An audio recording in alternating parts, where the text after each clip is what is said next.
Welcome to my channel, where the boundary between reality and nightmare blurs, and the chilling unknown waits just beyond the veil of sleep. Today, I have a terrifying tale to share with you, one that delves into the dark recesses of sleep paralysis and the horrifying encounters that come with it. This story, titled Sleep's Dark Embrace, follows the harrowing journey of someone plagued by sinister forces that manifest in the dead of night. So, sit back, turn off the lights, and let the eerie silence of the night envelop you as we embark on a descent into terror. Be prepared for chills, suspense, and a haunting experience that will linger long after the story ends. I've always had sleep paralysis. In the last few years, I've gone through treatments to lessen the episodes.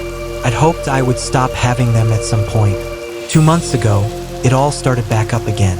The sensation of someone sitting on the side of my bed woke me up. I kept my eyes closed, fearing what I would see.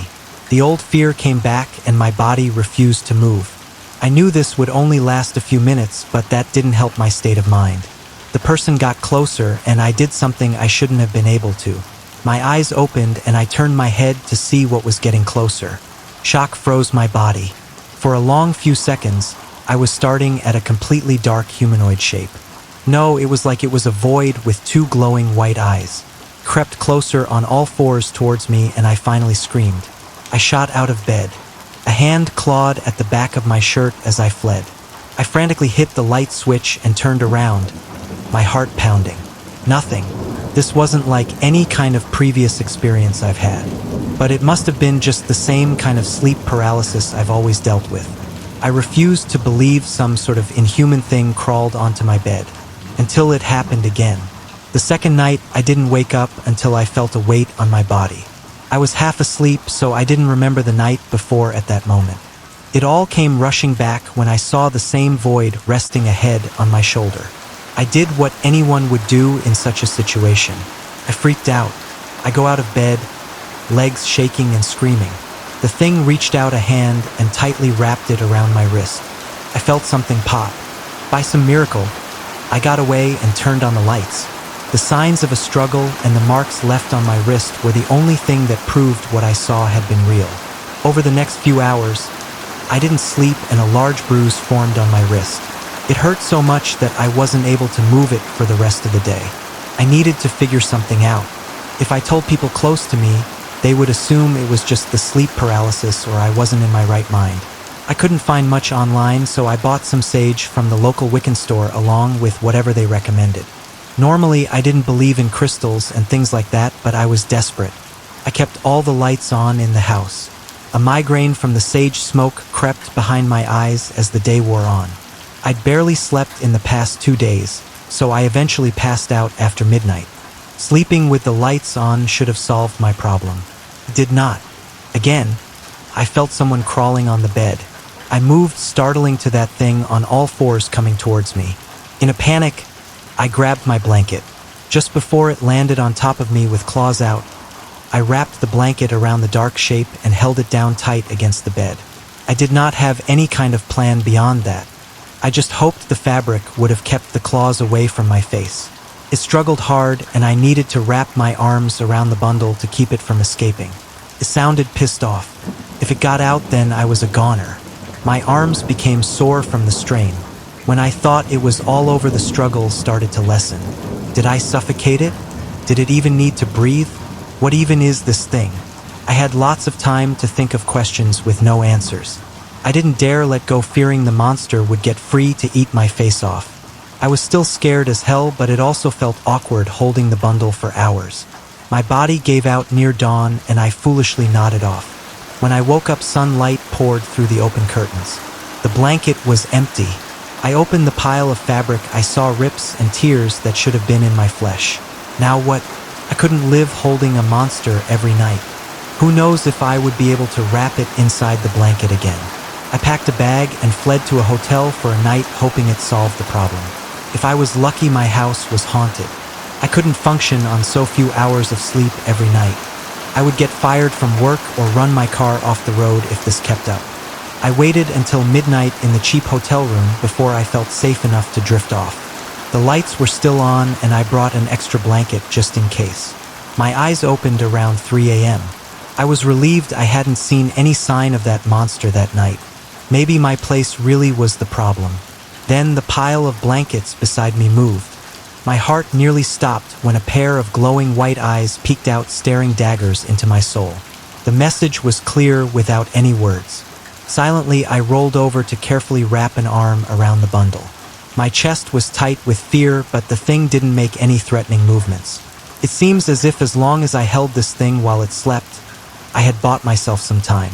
I don't think this monster even knew being held was something it liked until it happened by pure chance.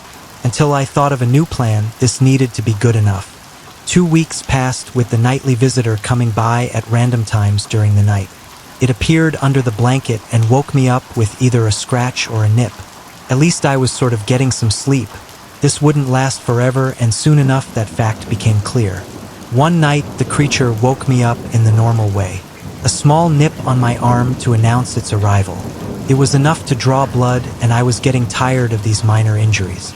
The teeth came down again, harder the second time. I wasn't able to get the blanket around the creature before it bit down even harder. For a painful minute, I struggled to get free. I tore its teeth away, and I fled to the bathroom to look over the damage. The wound freely bled, and I prayed I didn't need stitches.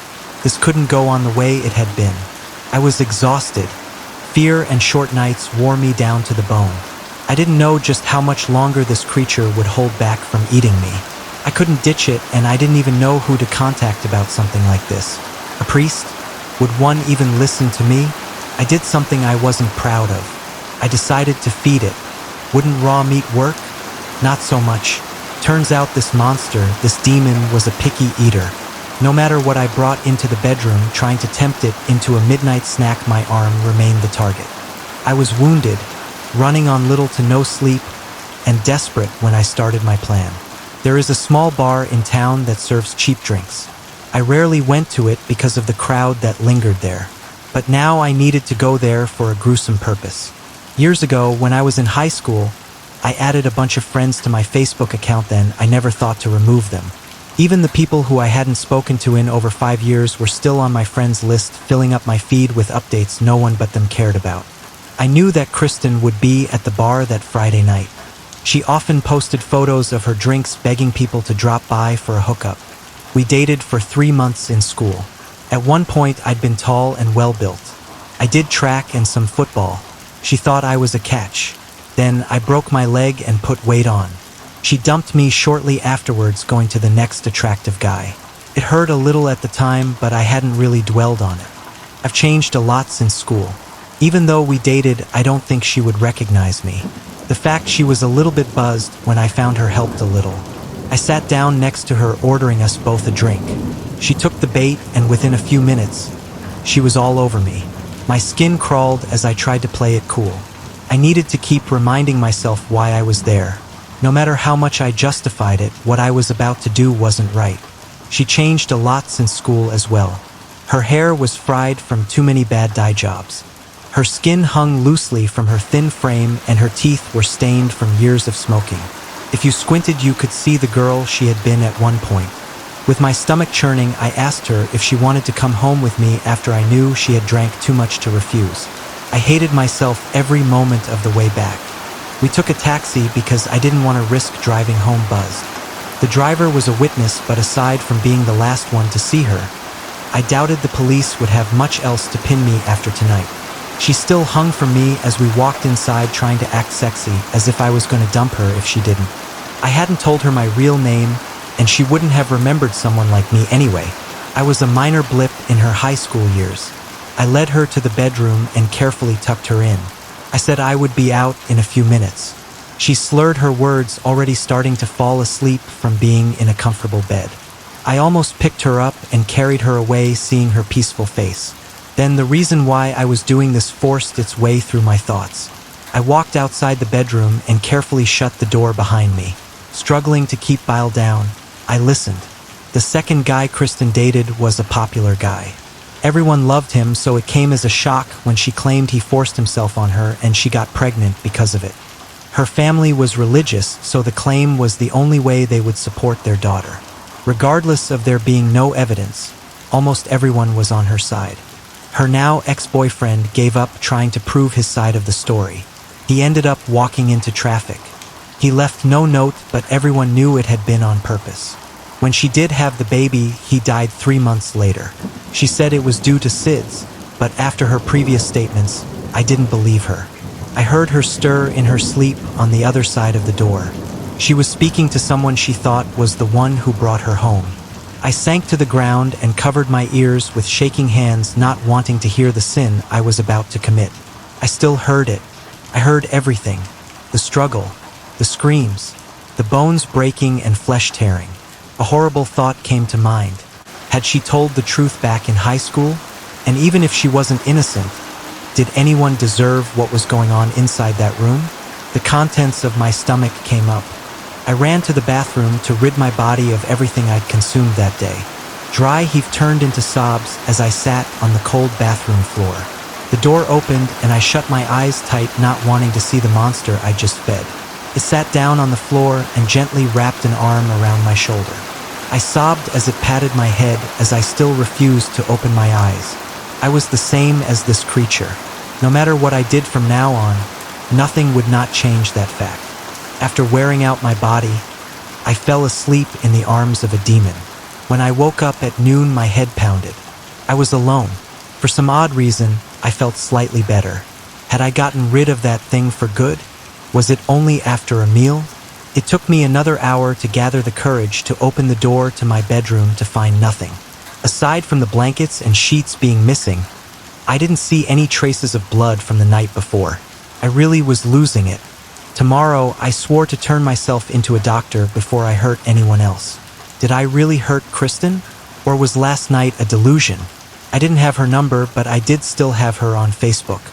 I grabbed my phone to open the app that had forced its way onto my home screen. I scrolled down, praying to see anything from her in my feed. My hands were shaking too much to type in her name to find her profile. My heart stopped when a post came up. It was a photo of her cat in a carrier posted 4 hours ago. She said she was excited to move. My knees fell out from under me and I sank to the floor. I've never been so relieved in my life. I don't know what caused the mental breakdown, but I was positive the past few weeks had been just that. I should have sought out a mental health specialist right then and there. But I knew once I went down that road, I risked losing some freedoms.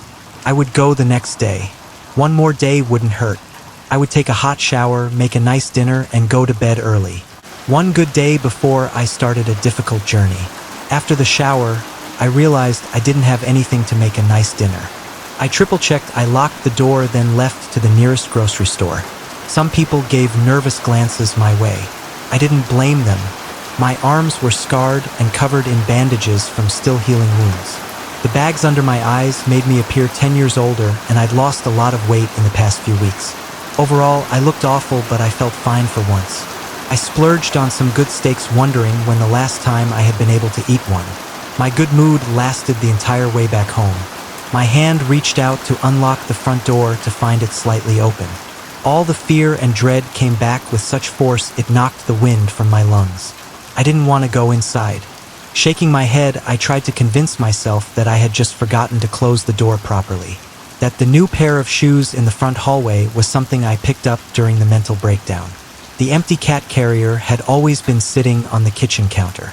I had always lived with a healthy Kristen with dark eyes and jet black hair. She smiled at my defeated expression. An orange cat jumped up on the table, purring as she reached over to rub his cheek. For a moment, I thought the cat was in danger. But she wasn't a predator to cats. No, she preferred something else. I silently started dinner with her watching every move. She attempted to eat as if trying to be polite.